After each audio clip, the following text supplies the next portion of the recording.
Herkese merhabalar. Merhabalar. Biz şimdi İzmir Selçuk'tayız. Evet, Selçuk merkezde Aziz Yohannes Bazilikası'ndayız. Önce Selçuk'un merkezindeki gezilebilecek yerleri gezeceğiz. Yarın da Efes Antik Kenti'ne gideceğiz. Efes Antik Kenti'ne gideceğiz. Sonra bir sonraki günde Şirince'ye gideceğiz ve sonra İzmir sınırlarının dışına çıkacağız. Evet, artık. İzmir'den ayrılıp Aydın'a girmiş olacağız. Efes için bir günümüzü ayırdık çünkü çok büyük olduğu için anca gezersiniz diyor herkes. Evet. Daha çok zaman ayırmak istedik oraya. Evet. Bugün şehir merkezini geziyoruz.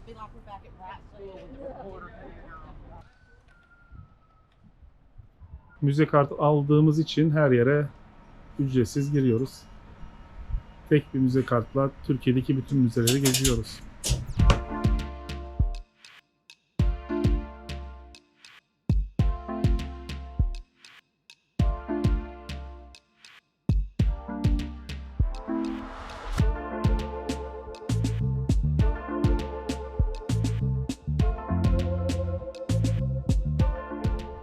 Ayasoluk tepesindeki kaleye geldik. Şimdi kaleyi canım Aydınoğulları Beyliği zamanında yapımına başlanmış ama sonra Osmanlı zamanında da tamamlanmış. Osmanlı zamanında uzun yıllar kullanılmış. Ayasoluk Kalesi'nde bir güzel.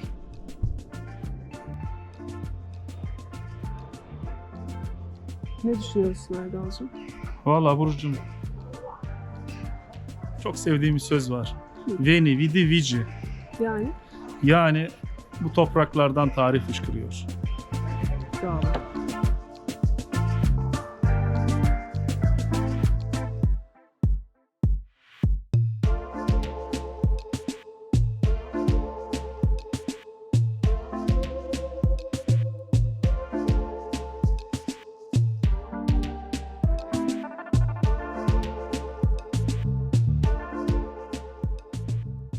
Bugün Efes'i gezeceğiz.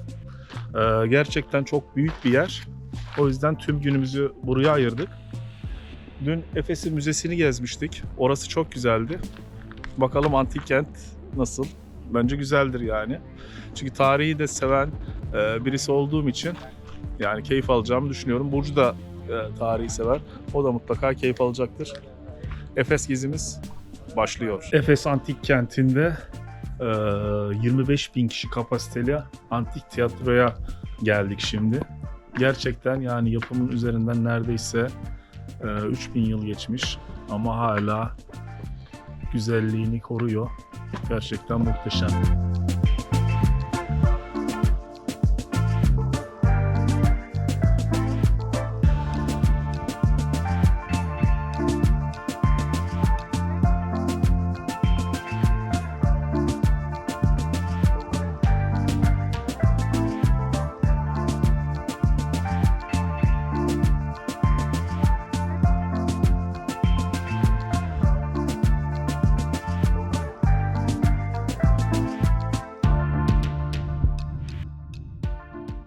Celsus Kütüphanesi. Milattan sonra 100 yıllarında Gaius Iulius Aquileia tarafından babası Senatör Tiberius Iulius Celsus Ptolemaios için yaptırmış. Babasının mezarı hatta kütüphanenin altında. Milattan sonra 270'li yıllarda yaşanan bir deprem nedeniyle kütüphane yıkılmış. Daha sonra da tekrar onarımı yapılmamış. Kütüphaneliğe üyeliğiniz var mı hanımefendi? Kütüphaneliğe üyeliğiniz var mı? Yok. O zaman fotoğraf çekemezsiniz.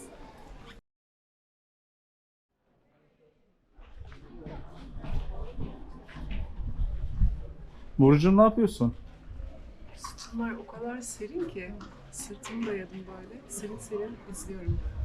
Ne yapıyorsun canım? Burcu'm bu Roma dilek taşı. Buradan kolunu uzatıp kendi kulağını tutarsan dileğin kabul olurmuş. Tuttum, Bakayım, tutun dileğim mu? kabul oldu. Ne diledin? Bitcoin 100.000 dolar olsun dedim. Bak. Hadi bakalım. Hadi bakalım. Gezdik, biraz yorulduk. Şimdi bir Çok sıcak. Bir de aynen. dinlenmek istedik. Güneş. Yani, evet Eylül ayı olmasına rağmen bayağı sıcak. Şimdi bir mola verelim dedik, hem de bir kahve içelim dedik. 2 Americano 160 lira ama müze kartınız varsa 130 liraya düşüyor. Bizim müze kartı olduğu için 130 lira ödedik 2 Americano'ya.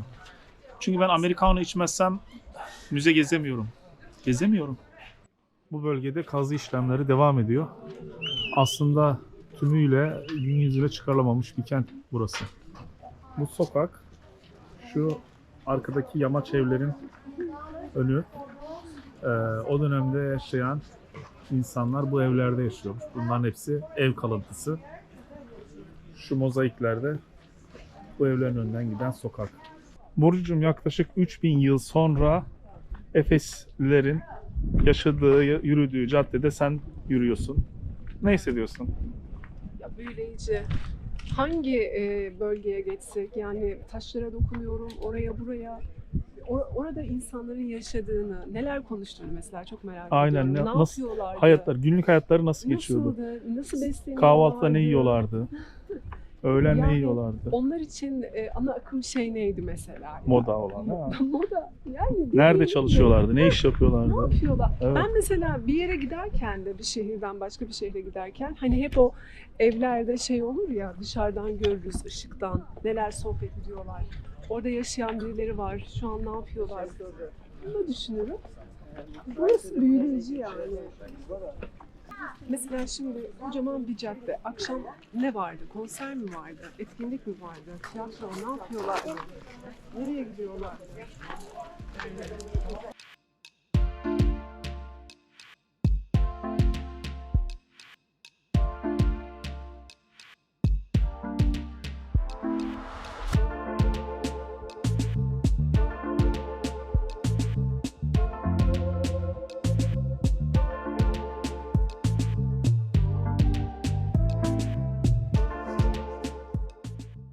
Efes Antik Kenti'ni gezdik. Şimdi de Meryem Ana'nın evine geldik. Yanımda benim üniversiteden arkadaşım Hamza var.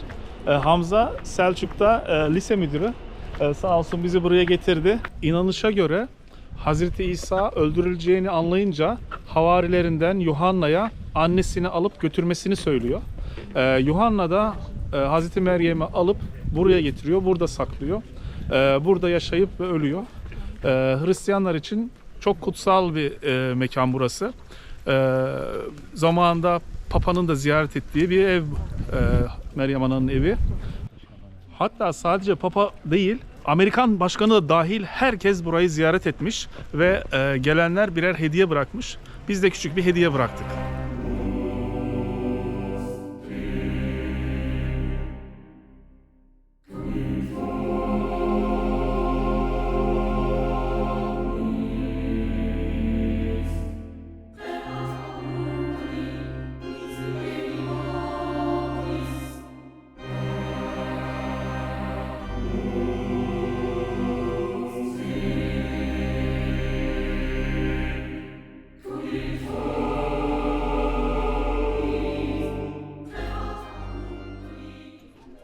Burcu'cum, dileklerin kabul olsun.